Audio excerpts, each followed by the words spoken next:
दिल्ली दरबार दर्पण भारतेंदु जी का लिखा हुआ निबंध है यह। और अब इसमें देखते हैं हम कि इसमें उन्होंने इस निबंध के जरिए क्या कहना वो चाहते हैं। तो शुरुआत करते हैं। सब राजाओं की मुलाकातों का हाल अलग अलग लिखना आवश्यक नहीं, क्योंकि सबके साथ वही मामूली बातें हुई। सब बड़े बड़े शासनाधिकारी राजाओं को एक एक रेशमी झंडा और सोने का तगमा मिला। झंडे अत्यंत सुंदर थे, पीतल के चमकीले मोटे मोटे झंडों पर राज राजेश्वरी का एक एक मुकुट बना था और एक एक पटरी लगी थी जिस पर झंडा पाने वाला राजा का नाम लिखा था, और फरहरे पर जो डंडे से लटकता था स्पष्ट रीति पर उनके शस्त्र आदि के चिन्ह बने हुए थे। झंडा और तगमा देने के समय श्रीयुत वायसराय ने हर एक से ये वाक्य कहे, मैं श्रीमती महारानी की तरफ से यह झंडा खास आपके लिए देता हूँ, जो उनकी हिंदुस्तान की राज राजेश्वरी की पदवी लेने का यादगार रहेगा। श्रीमती को भरोसा है कि जब कभी यह झंडा खुलेगा आपको उसे देखते ही केवल इसी बात का ध्यान न होगा कि इंग्लिस्तान के राज्य के साथ आपके खैरखा राजसी घराने का कैसा दृढ़ संबंध है, वरन यह भी कि सरकार की यह बड़ी भारी इच्छा है कि आपके कुल को प्रतापी, प्रारब्धी और अचल देखें। मैं श्रीमती महारानी हिंदुस्तान की राज राजेश्वरी की आज्ञा अनुसार आपको यह तगमा भी पहनाता हूँ। ईश्वर करे आप इसे बहुत दिन तक पहने और आपके पीछे यह आपके कुल में बहुत दिन तक रहकर उस शुभ दिन को याद दिलावे जो इस पर छपा है। शेष राजाओं को उनके पद के अनुसार सोने या चांदी के केवल तगमे ही मिले। किलात के खां को भी झंडा नहीं मिला, पर उन्हें एक हाथी जिस पर 4000 की लागत का हौदा था, जड़ाऊ गहने, घड़ी, कारचोबी कपड़े,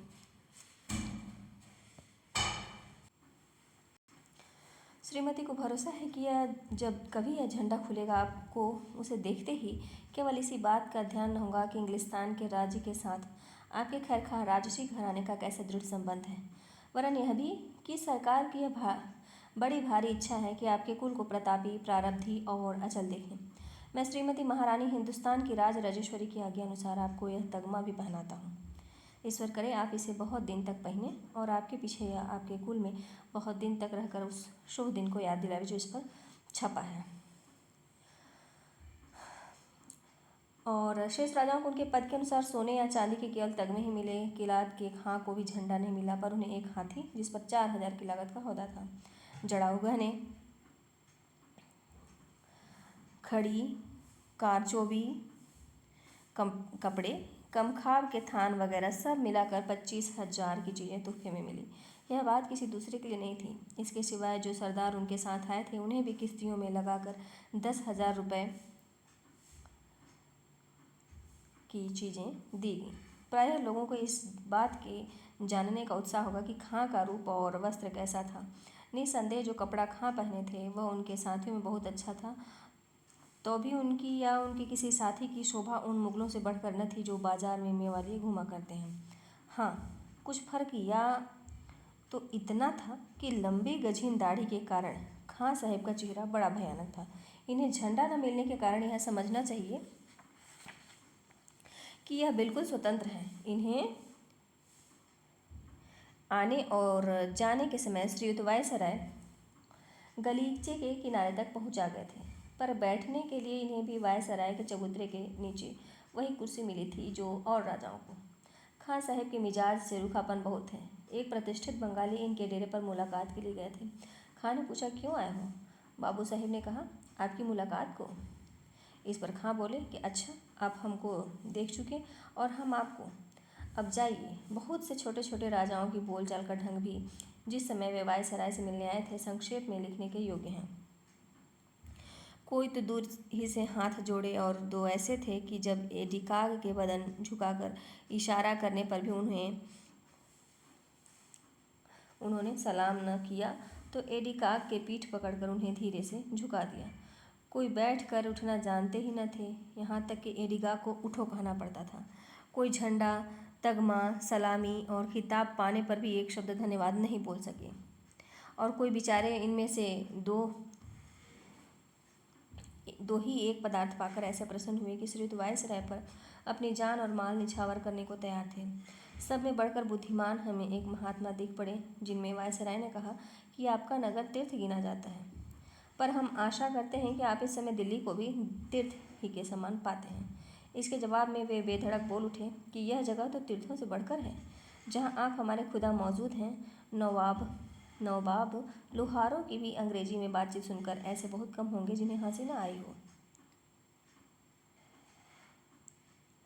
नवाब साहब बोलते तो बड़े बेधड़क धड़ाके से थे, पर उसी के साथ कायदे और मुहावरे के भी खूब हाथ पाँव तोड़ते थे। कितने वाक्य ऐसे थे जिनके कुछ अर्थ भी नहीं हो सकते, पर नवाब साहब को अपनी अंग्रेजी का ऐसा कुछ विश्वास था कि अपने मुंह से केवल अपने ही को वरन अपने दोनों लड़कों को भी अंग्रेजी, अरबी, ज्योतिष, गणित आदि ईश्वर जाने कितनी विद्याओं का पंडित बखान गए। नौबाबा साहिब ने कहा कि हमने और रईसों की तरह अपनी उम्र खेल कूद में नहीं गंवाई, वरन लड़कपन ही से विद्या के उपार्जन में चित्त लगाया और पूरे पंडित और कबीर हुए। इसके सिवाय नवाब साहिब ने बहुत से राजभक्ति के काव्य भी कहे। वायसराय ने उत्तर दिया कि हम आपकी अंग्रेजी विद्या पर इतना मुबारकबाद नहीं देते जितना अंग्रेजी के समान आपका चित्र होने के लिए। फिर नवाब साहिब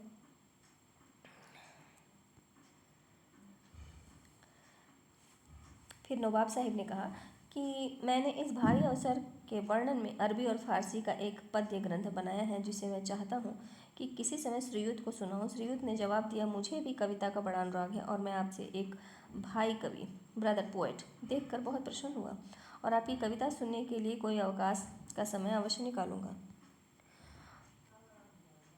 29 तारीख को सत्र के अंत में महारानी तंजौर वायसराय से मुलाकात को आई। ये ताश का सब वस्त्र पहने थीं और मुंह पर भी ताश का नवाब पड़ा हुआ था। इसके सिवाय उनके हाथ पैर दस्ताने और मोजे से ऐसे ढके थे कि सबके जी में उन्हें देखने की इच्छा रह गई। महारानी के साथ उनके पति भी सखाराम साहिब और 2 लड़कों को सिवाय उनकी अनुवादक मिसेस फर्थ भी थी। महारानी ने पहले आकर वायसराय से हाथ मिलाया और अपनी कुर्सी पर बैठ गई। श्री वायसराय ने उनके दिल्ली आने पर अपनी प्रसन्नता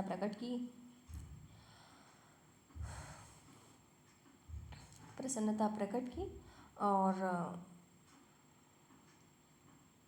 पूछा कि आपको इतनी भारी यात्रा में अधिक कष्ट तो नहीं हुआ। महारानी अपनी भाषा की बोलचाल में बेगम भूपाल की तरह चतुर न थी, इसलिए ज़्यादा बातचीत मिसेस फर्थ से हुई, जिन्हें श्रीयुत ने प्रसन्न होकर मन भावनी अनुवादक कहा।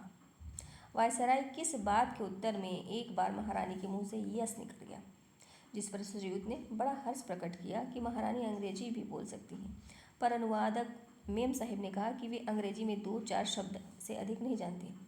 इस वर्णन में अंत में यह लिखना अवश्य है कि श्रीयुत वायसराय लोगों से इतनी मनोहर रीति पर बातचीत करते थे जिससे सब मगन हो जाते थे और ऐसा समझते थे कि वायसराय ने हमारा सबसे बढ़कर आदर सत्कार किया। भेंट होने के समय श्रीयुत ने हर एक से कहा कि आपसे दोस्ती करके हम अत्यंत प्रसन्न हुए और तगमा पहनाने के समय भी बड़े स्नेह से उनकी पीठ पर हाथ रखकर बात की। 1 जनवरी को दरबार का महोत्सव हुआ। यह दरबार जो हिंदुस्तान के इतिहास में सदा प्रसिद्ध रहेगा, एक बड़े भारी मैदान में नगर में 5 मील में हुआ था। एक बड़े भारी मैदान में नगर में हुआ 5 मील में। बीच में श्रीयुत वायसराय का 6 कोण का उस तरह से चबूतरा बना था, जिसकी गुंबद नुमा छत पर लाल कपड़ा चढ़ा और सुनहरा रुपहला तथा शीशे का काम बना था। कंगूरे के ऊपर कलशे की जगह श्रीयुत राजराजेश्वरी का सुनहरा मुकुट लगा था। इस चबूतरे पर श्रीयुत अपने राज सिंहासन से सुशोभित हुए थे। उनके बगल में एक कुर्सी एक लेडी साहिबा बैठी थी और ठीक पीछे खवास लोग हाथी में चवर लिए और श्रीयुत के ऊपर कारचोबी छत्र लगाए खड़े थे। वायसराय ने सिंहासन के दोनों तरफ 2 पेज दामन बरदार, जिनमें एक श्रीयुत महाराज जम्बू का अत्यंत सुंदर सबसे छोटा और राजकुमार दूसरा कर्नल बर्न का पुत्र था, खड़े थे और उनके दाहिने और पीछे मुसाहिब और सेक्रेटरी लोग अपने अपने स्थानों पर खड़े थे। वायसराय के चबूतरे के ठीक सामने कुछ दूर पर उससे नीचे एक अर्धचंद्राकार चबूतरा था, जिस पर शासनाधिकारी राजा लोग और उनके मुसाहिब मद्रास और बम्बई के गवर्नर, पंजाब, बंगाल और पश्चिमोत्तर देश के लेफ्टिनेंट गवर्नर और हिंदुस्तान के कंपाइंडर इन चीफ अपने अपने अधिकारियों समेत सुशोभित थे। इस चबूतरे की छत बहुत सुंदर नीले रंग के साटन की थी, जिसके आगे लहरियादार छज्जा बहुत सजीला लगा था। लहरिये के बीच बीच में सुनहले काम के चांद तारे बने थे। राजाओं की कुर्सियां भी नीली साटन से मढ़ी थीं और हर एक के सामने वे झंडे गड़े थे जो उन्हें वायसराय ने दिए थे, और पीछे अधिकारियों की कुर्सियां लगी थीं, जिन पर भी नीली साटन चढ़ी थी। इस पर एक राजा के साथ साथ एक एक पॉलिटिकल अफसर भी था। इनके सिवाय गवर्नमेंट के भारी भारी अधिकारी भी यहीं बैठे थे। राजा लोग अपने अपने प्रांतों के अनुसार बैठाए गए थे, जिससे ऊपर नीचे बैठने का बखेड़ा बिल्कुल निकल गया था। सब मिलाकर 63 शासनाधिकारी राजाओं को इस चबूतरे पर जगह मिली थी, जिनके नाम नीचे लिखे हैं। महाराज अजयगढ़, बड़ौदा, बिजावर, भरतपुर, चरखारी, दतिया, ग्वालियर, इंदौर, जयपुर, जम्मू, जोधपुर, करौली, किशनगढ़, पन्ना, मैसूर, रीवा, ओरछा, महाराणा उदयपुर, महाराव राजा अलवर, बूंदी, महाराज राणा झलावर, राणा धौलपुर, राजा बिलासपुर, बमरा, बिरोदा, चंबा, छतरपुर, देवास, धार, फरीदकोट, जींद, खरोच, कूचबिहार, मंडी, नाभा, नाहन, राजपीपला, रतलाम, समथर, सुकेत, टिहरी, रावा, जिगनी, टौरी, नवाब टोंक, पटौदी, मलेरकोटला, लुहारू, जूनागढ़, जौरा, दुजाना, बहावलपुर, जागीरपुर, अलीपुरा, बेगम भूपाल, निज़ाम हैदराबाद, सरकार कलसिया, ठाकुर साहिब भावनगर, मुरबी पिपलोदा, जागीरदार, पालदेव, खीर खैरपुर, महंत कादका, नंदगांव और जामनवा नगर। वायसराय के सिंहासन के पीछे, परंतु राजसी चबूतरे की अपेक्षा उससे अधिक पास धनुषखंड के आकार की श्रेणियां चबूतरों की ओर बनी थीं, जो 10 भागों में बांट दी गई थीं। इन पर आगे की तरफ थोड़ी सी कुर्सियां और पीछे सीढ़ी नुमा बेचने लगी थीं, जिन पर नीला कपड़ा जो है मढ़ा था। यहाँ ऐसे राजाओं को जिन्हें शासन का अधिकार नहीं, और दूसरे सरदारों, रईसों, समाचार पत्रों के संपादकों और यूरोपियन तथा हिंदुस्तानी अधिकारियों को, जो गवर्नमेंट के न्योते में आए थे या जिन्हें तमाशा देखने के लिए टिकट मिले थे, बैठने की जगह दी गई। ये 3000 के अनुमान होंगे। किलात के खां, गोवा के गवर्नर जनरल और विदेशी राजपूत, बाहरी राज्यों के प्रतिनिधि, समाज और अन्य देश से संबंधित कांसल लोगों की कुर्सियां भी श्रीयुत वायसराय के पीछे सरदारों और रईसों की चौकियों के आगे लगी थी। दरबार की जगह दक्षिण तरफ 15,000 से ज़्यादा सरदारी फौज हथियार बांधे लैस खड़ी थी, और उत्तर तरफ राजा लोगों की सजेली पलटने भांति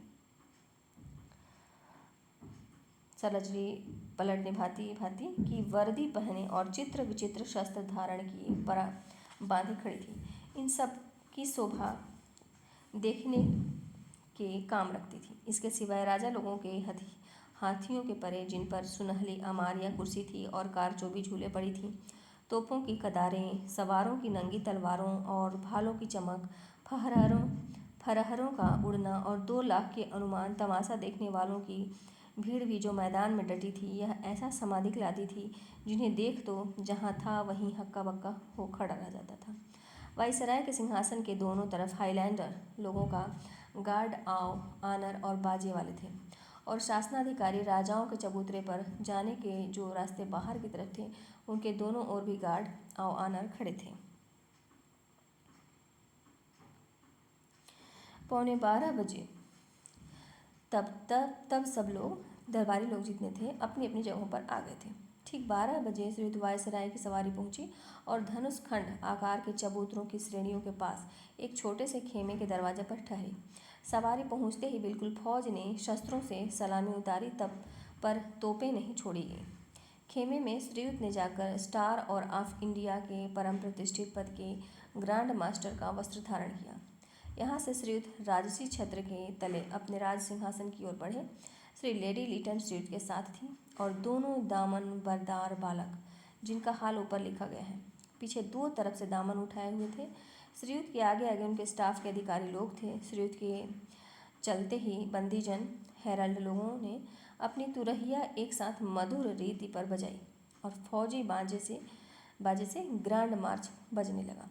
जब श्रीयुत राज सिंह सिंहासन वाले मनोहर चबूतरे पर चढ़ने लगे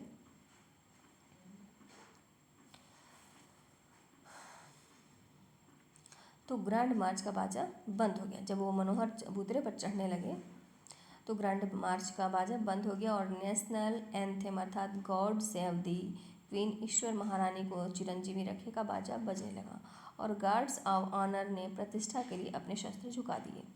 ज्यों ही श्रीयुत राज सिंहासन पर सुशोभित हुए, बाजे बंद हो गए और सब राजा महाराजा जो वायसराय के समय खड़े हो गए थे बैठ गए। इसके पीछे श्रीयुत ने मुख्य बंदी चीफ हेरल्ड को आज्ञा दी कि श्रीमती महारानी की राज राजेश्वरी की पदवी लेने के विषय में अंग्रेजी में राजा आज्ञा पत्र पढ़ो। यह आज्ञा होते ही बंदीजनों ने जो दो पाती में राज्य सिंहासन के चबूतरे के नीचे खड़े थे तुरही बजाई और उसके बंद होने पर मुख्य बंदी के नीचे की सीढ़ी पर खड़े होकर बड़े ऊंचे स्वर में राजा आज्ञा पत्र पढ़ा, जिसका उत्था यह है। महारानी विक्टोरिया।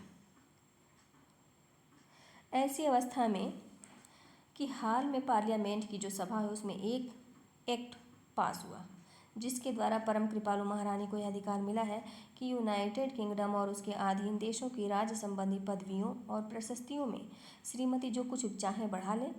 और इस एक्ट में यह भी वर्णन है कि ग्रेट ब्रिटेन और आयरलैंड के एक में मिल जाने के लिए जो नियम बने थे उनके अनुसार ही यह अधिकार मिला था कि यूनाइटेड किंगडम और उसके अधीन देशों की राज्य संबंधी पदवी और प्रशस्ति इस संयोग के पीछे वही होगी जो श्रीमती ऐसे राजाज्ञा पत्र के द्वारा प्रकाश करेगी जिस पर राज की मुहर जो है छपी रहे।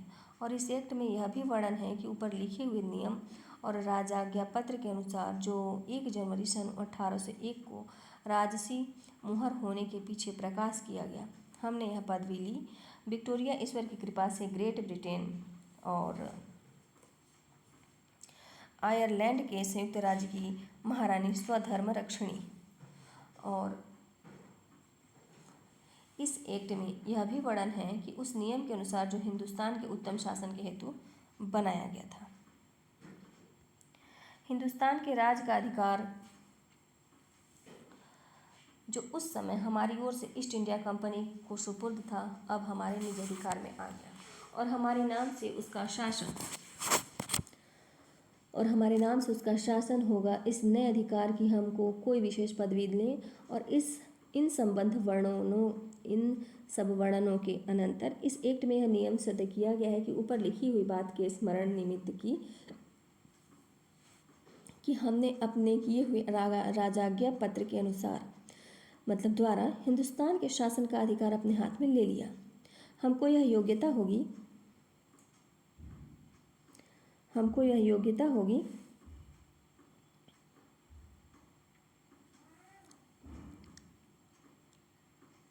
कि यूनाइटेड किंगडम और उसके अधीन देशों की राज संबंधी पदवियों और प्रशस्तियों में जो कुछ उचित समझे बढ़ा लें।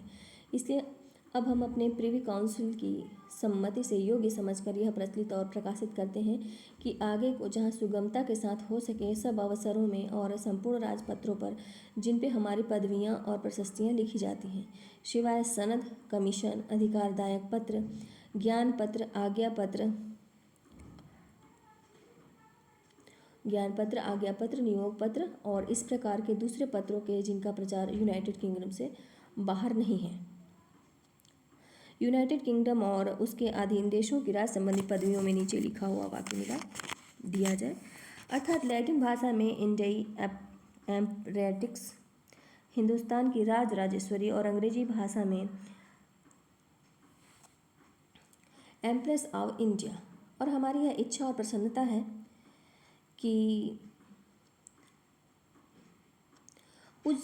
उन राज संबंधी पत्रों में जिनका वर्णन ऊपर हुआ है यह नई पदवी न लिखी जाए। और हमारी यह भी इच्छा और प्रसन्नता है कि सोने, चांदी और तांबे के सब सिक्के आजकल यूनाइटेड किंगडम में प्रचलित हैं और नीति विरुद्ध नहीं गिने जाते और उसी प्रकार तथा आकार के दूसरे सिक्के जो हमारी आज्ञा से अब छापे जाएंगे हमारी नई पदवी लेने से भी नीति विरुद्ध न समझे जाएंगे और जो सिक्के यूनाइटेड किंगडम के अधीन देशों में छापे जाएंगे और जिनका वर्णन राजाज्ञा पत्र में उन जगहों के नियमित और प्रचलित द्रव्य करके किया गया और जिन पर हमारी संपूर्ण पदवियाँ या प्रशस्तियाँ उनका कोई भाग रहे, और वे सिक्के जो राजाज्ञा पत्र के अनुसार अब छापे और चलाए जाएंगे इस नई पदवी के बिना भी उस देश के नियमित और प्रचलित द्रव्य समझे जाएंगे, जब तक कि इस विषय में हमारी कोई दूसरी प्रसन्नता न प्रकट की जाए।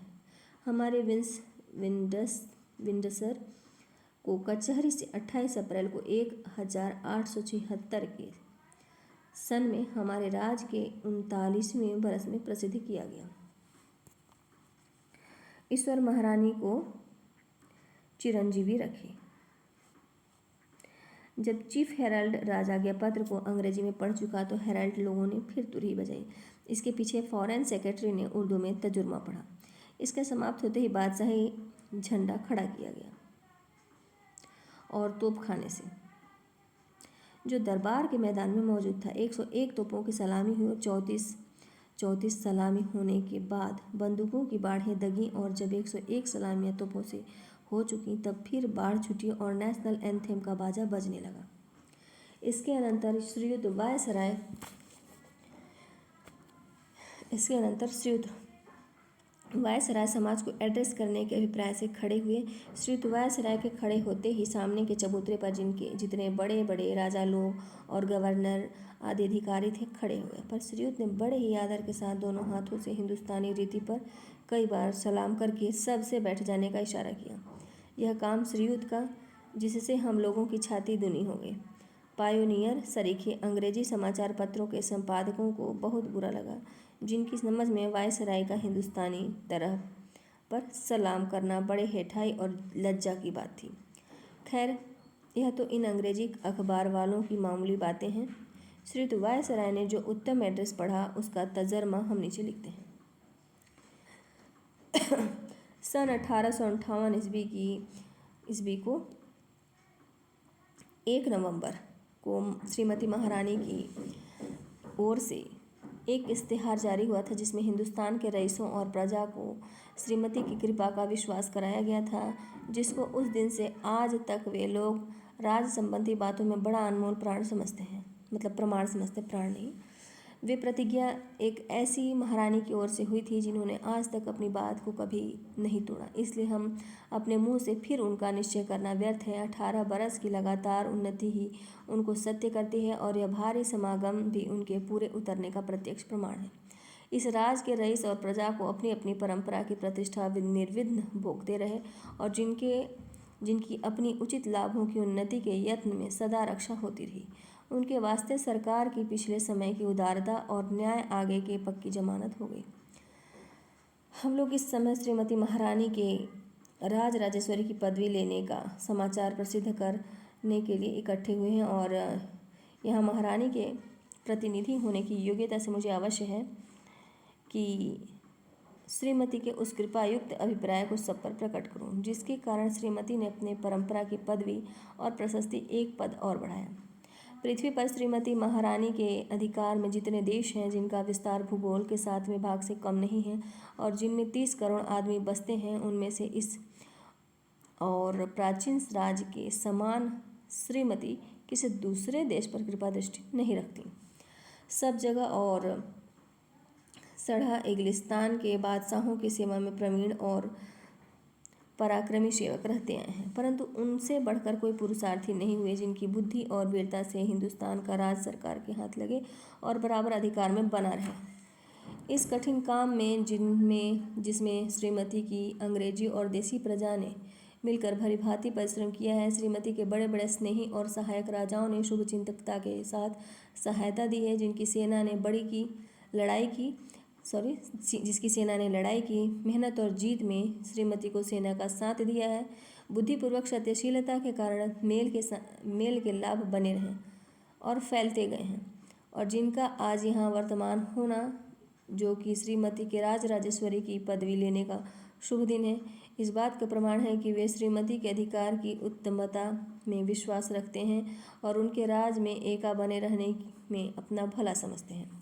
श्रीमती महारानी इस राज को, जिसे उनके पुरुषों ने प्राप्त किया और श्रीमती ने दृढ़ किया, एक बड़ा भारी पैतृक धन समझती हैं, जो रक्षा करने और अपने वंश के लिए संपूर्ण छोड़ने के योग्य है, और उस पर अधिकार रखने से अपने ऊपर यह कर्तव्य जानती हैं कि अपने बड़े अधिकार को इस देश की प्रजा की भलाई के लिए यहाँ के रईसों के हकों पर पूरा पूरा ध्यान रखकर काम में लावें। इसलिए श्रीमती का यह राजसी अभिप्राय है कि अपनी पदवियों पर एक और ऐसी पदवी बढ़ाएं जो आगे सदा को हिंदुस्तान के सब रईसों को प्रजा के लिए इस बात का चिन्ह हो कि श्रीमती के और उनके लाभ एक हैं, और महारानी की ओर राजभक्ति और शुभ चिंतकता रखनी उन पर उचित है। वे राजसी घरानों की श्रेणियां जिन पर अधिकार बदल देने और देश की उन्नति करने के लिए ईश्वर ने अंग्रेजी राज को यह जमाया, प्रायः अच्छे और बड़े बादशाहों से खाली न थी, परंतु उनके उत्तराधिकारी थे, उनके राज्य प्रबंध से उनके राज्य के देशों में मेल न बन रहा सका। सदा आपस में झगड़ा होता रहा और अंधेर मचा रहा। निर्बल लोग बली भीतरी झगड़ों के कारण जड़ से हिलकर और निर्जीव होकर तैमूर लंग का भारी घराना अंत में मिट्टी में मिल गया, और उसके नाश होने का कारण यह था कि उसके पश्चिम के देशों की कुछ उन्नति हो सकी। आजकल ऐसी राजनीति के कारण जिससे सब जाति और सब धर्म के लोगों की समान रक्षा होती है, श्रीमती की हर एक प्रजा अपना समय निर्विघ्न रूप से सुख से काट सकती है। सरकार के संभाव के कारण हर आदमी बिना किसी रोक टोक के अपने धर्म के नियमों और रीतों को बरत सकता है। राज राजेश्वरी का अधिकार लेने से श्रीमती का अभिप्राय किसी को मिटाने या दबाने का नहीं है, वरन रक्षा करने और अच्छी तरह राह बतलाने का। सारे देश की शीघ्र उन्नति और उसके सब प्रांतों की दिन पर दिन वृद्धि होने से अंग्रेजी राज के सब फल सब जगह प्रत्यक्ष देख पड़ते हैं। हे अंग्रेजी राज के कार्यकर्ता, सच्चे और अधिकारी लोग, वह आप ही लोगों के लगातार परिश्रम का गुण है। ऐसे ऐसे फल प्राप्त हैं, और सबके पहले आप ही लोगों पर मैं इस समय श्रीमती की ओर से उनकी कृतज्ञता और विश्वास को प्रकट करता हूँ। आप लोगों ने इस भारी राज की भलाई के लिए उन प्रतिष्ठित लोगों से जो आपके पहले इन कामों पर नियत थे, किसी प्रकार कम कष्ट नहीं उठाया है, और आप लोग बराबर ऐसे साहस, परिश्रम और सच्चाई के साथ अपने तन मन को अर्पण करके काम करते रहें जिससे बढ़कर कोई दृष्टांत इतिहासों में न मिलेगा। कीर्ति के द्वार सबके लिए नहीं खुले हैं, परंतु भलाई करने का अवसर सब किसी को जो उसकी खोज रखता हो मिल सकता है। यह बात प्रायः कोई गवर्नमेंट नहीं कर सकती है कि अपने नौकरों के पदों को जल्द जल्द बढ़ाती जाए, परंतु मुझे विश्वास है कि अंग्रेजी सरकार की नौकरी में कर्तव्य का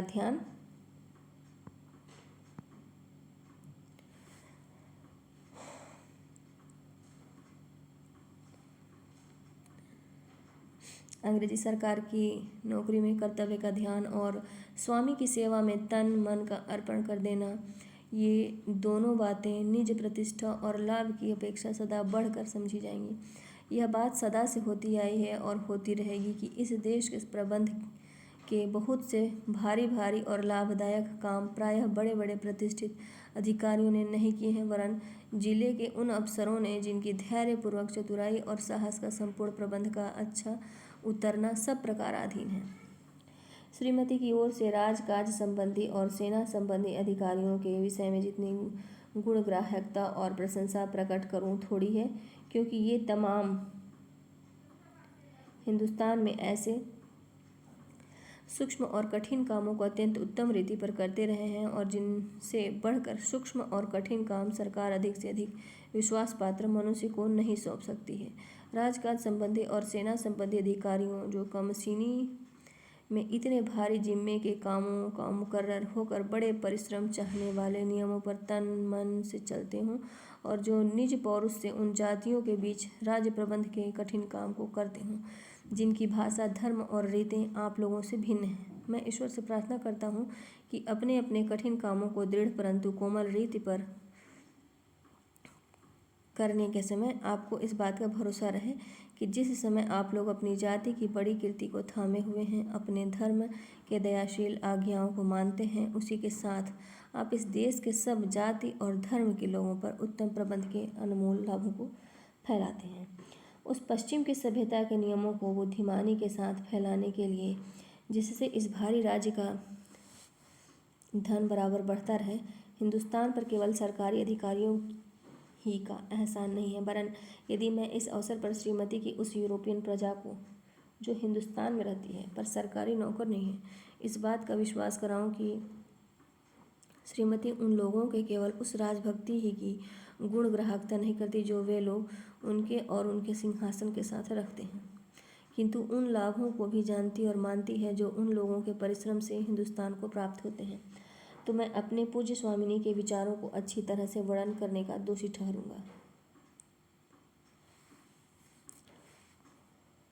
इस अभिप्राय से कि श्रीमती को अपने राज्य के इस उत्तम भाग की प्रजा को सरकार की सेवा या निज की योग्यता के लिए गुणग्राहकता दिखाने का विशेष अवसर मिले। श्रीमती ने कृपापूर्वक केवल स्टार ऑफ इंडिया के परम प्रतिष्ठित पद वालों और ऑर्डर ऑफ ब्रिटिश इंडिया के अधिकारियों की संख्या में थोड़ी सी बढ़ती नहीं की, किंतु इसी हेतु एक बिल्कुल नया पद और नियत किया है जो order of the Indian empire कहलावेगा। हे हिंदुस्तान की सेना के अंग्रेजी और देसी अफसर और सिपाहियों, आप लोगों ने जो भारी काम बहादुरी के साथ लड़ भिड़ कर सब अवसरों पर किए और इस समय श्रीमती की सेना की युद्ध कीर्ति को थामे रहे, उसका श्रीमती अभिमान के साथ स्मरण करती है। श्रीमती इस बात का भरोसा रखकर कि आगे को भी सब अवसरों पर आप लोग उसी तरह मिलजुल कर अपने भारी कर्तव्य को सच्चाई के साथ पूरा करेंगे। अपने हिंदुस्तान राज्य में मेल और अमन चैन बनाए रखने के लिए विश्वास का काम आप लोगों ही को सुपुर्द करती है। हे वॉलंटियर सिपाहियों, आप लोगों के राजभक्तिपूर्ण और सफल यत्न जो इस विषय में हुए हैं कि यदि प्रयोजन पड़े तो आप सरकार की नियत सेना के साथ मिलकर सहायता करें, इस शुभ अवसर पर हृदय से धन्यवाद पाने के योग्य हैं।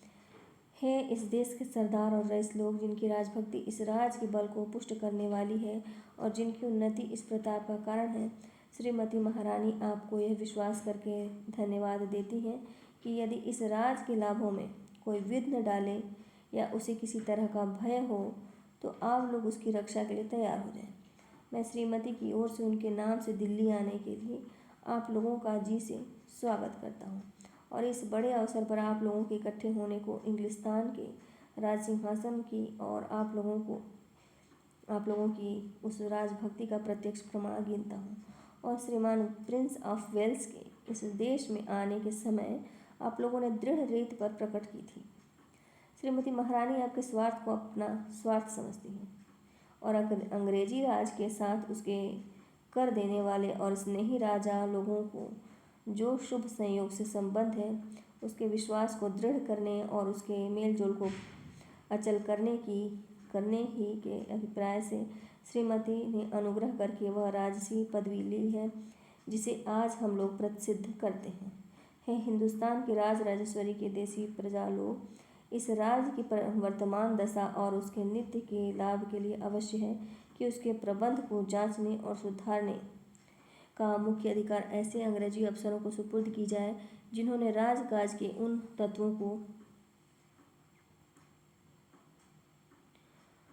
तत्वों को भली भांति सीखा है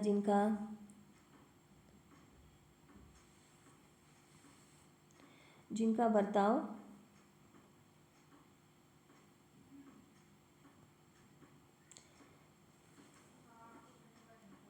राज राजेश्वरी के अधिकार स्थिर रहने के लिए अवश्य है। इन्हीं राजनीति जानने वाले लोगों के उत्तम प्रयत्नों से हिंदुस्तान सभ्यता में दिन दिन बढ़ता जाता है और यही उसके राजकाज संबंधी महत्व का हेतु और नित्य बढ़ने वाली शक्ति का गुप्त कारण है। और इन्हीं लोगों के द्वारा पश्चिम देश का शिल्प, सभ्यता और विज्ञान, जिनके कारण आज दिन यूरोप लड़ाई और मेल दोनों में सबसे बढ़ चढ़कर है, बहुत दिनों तक पूरब के देशों में वहाँ वालों के उपकार के लिए प्रचलित रहेगा। परंतु हे हिंदुस्तानी लोग, आप चाहे जिस जाति या मत के हों, यह निश्चय रखिए कि आप इस देश के प्रबंध में योग्यता के अनुसार अंग्रेजों के साथ भली भांति काम पाने के योग्य हैं, और ऐसा होना पूरा न्याय भी है। और इंग्लिस्तान तथा हिंदुस्तान के बड़े राजनीति जानने वाले लोग और महारानी की राजसी पार्लियामेंट व्यवस्थापकों ने बार बार इस बात को स्वीकार भी किया है। गवर्नमेंट ऑफ इंडिया ने भी इस बात को अपने सम्मान और राजनीति के सब अभिप्रायों के लिए अनुकूल होने के कारण माना है। इसलिए गवर्नमेंट ऑफ इंडिया इस बरसों में हिंदुस्तानियों की कारगुजारी के ढंग में मुख्यतर बड़े बड़े अधिकारियों के काम में पूरी उन्नति देखकर संतोष प्रकट करती है।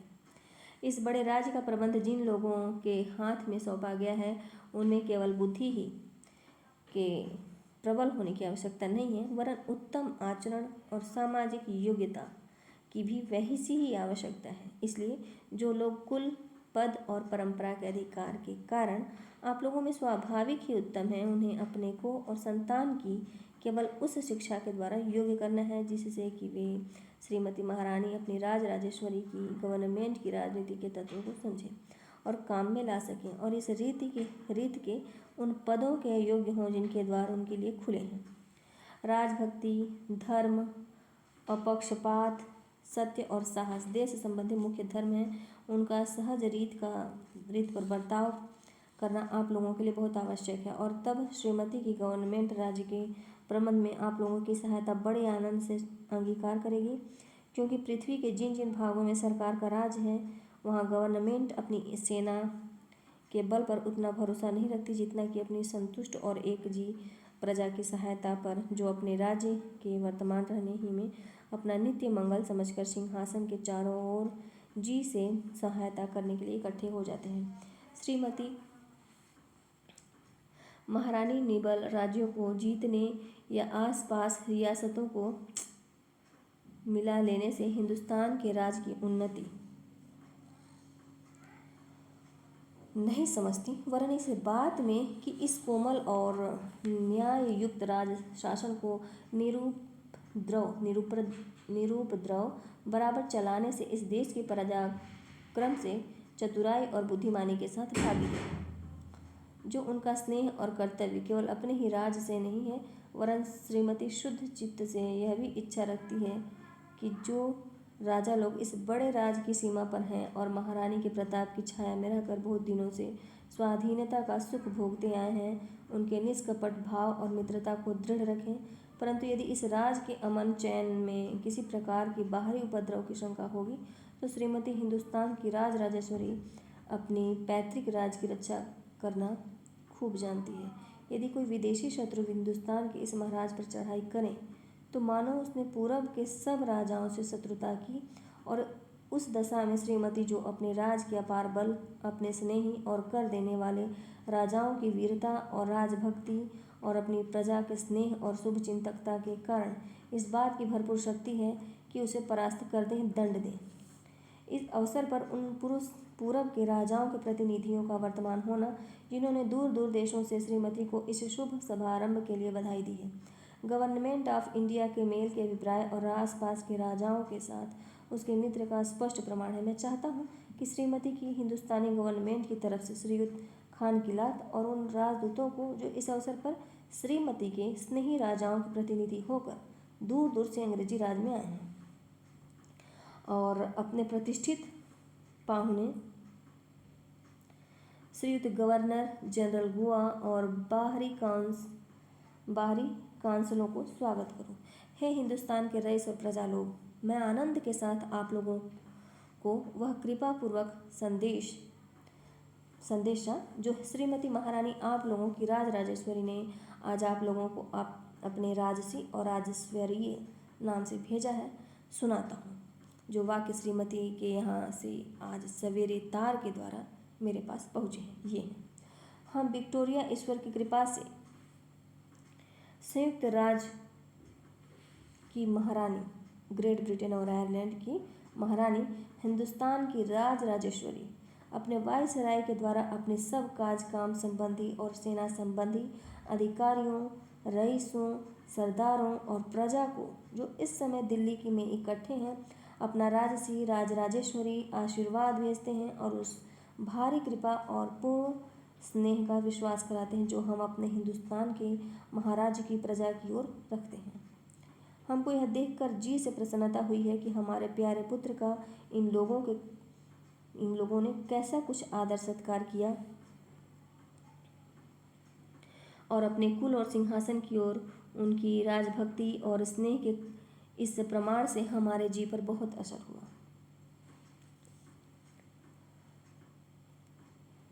हमें भरोसा है कि इस शुभ अवसर का यह फल होगा कि हमारे और हमारी प्रजा के बीच स्नेह और दृढ़ होगा और सब छोटे बड़े को इस बात का निश्चय हो जाएगा कि हमारे राज में उन लोगों को स्वतंत्रता, धर्म और न्याय प्राप्त है और हमारे राज का अभिप्राय और इच्छा सदा यही है कि उनके सुख की वृद्धि, सौभाग्य की अधिकता और कल्याण की उन्नति होती रहे। मुझे विश्वास है कि आप लोग इन कृपामय वाक्यों की गुणग्राहकता करेंगे। ईश्वर विक्टोरिया संयुक्त राज्य की महारानी और हिंदुस्तान की राजराजेश्वरी की रक्षा करें। इस एड्रेस के समाप्त होते ही नेशनल एंथम का बाजा बजने लगा और सेना ने 3 बार हुर्रे शब्द की आनंद ध्वनि की। दरबार के लोगों ने भी परम उत्साह से खड़े होकर हुर्रे शब्द और हथेलियों की आनंद ध्वनि करके अपने जी का उमंग प्रकट किया।